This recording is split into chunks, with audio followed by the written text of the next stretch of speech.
What if spiritual warfare isn't about defeating every enemy, but refusing to fear them? Psalms 23 doesn't say there won't be evil. It doesn't say there won't be valleys. It doesn't even say there won't be death. It says, I will fear no evil. And that changes everything. Have you ever noticed that David doesn't pray for the valley to disappear?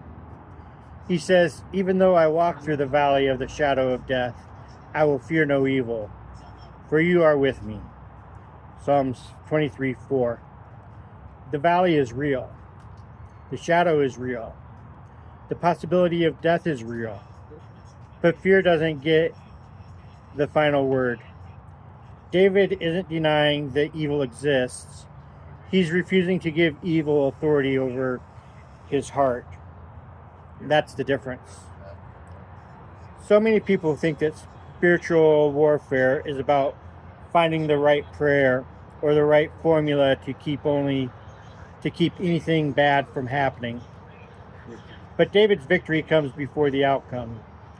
He already decided, I will fear no evil. Why? Because God's presence is greater than the presence of evil. Think about Jesus.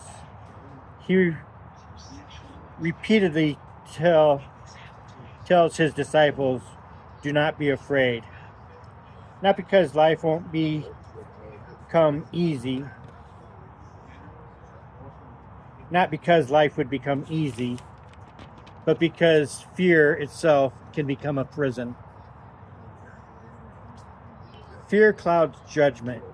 Fear makes us react instead of respond. Fear convinces us that evil is more powerful than love. David refused to believe that.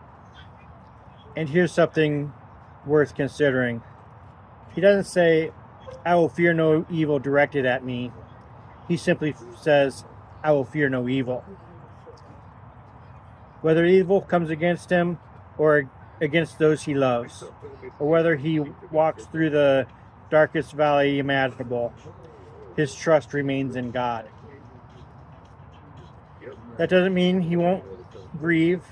It doesn't mean he won't fight to protect the ones he loves. It means fear will never become his master. Perhaps that's the deepest form of spiritual warfare. Not screaming at darkness, but refusing to bow before it. Refusing to let evil determine who you are or who you become. His rod and his staff still guide you. His presence is still enough. So today, ask yourself, am I fighting evil or am I fighting fear? Sometimes the greatest victory isn't making the valley disappear. Sometimes it's walking through it without surrendering your peace. Read the scriptures for yourself. Ask honest questions, meditate on them, and remember, spiritual warfare begins where fear ends.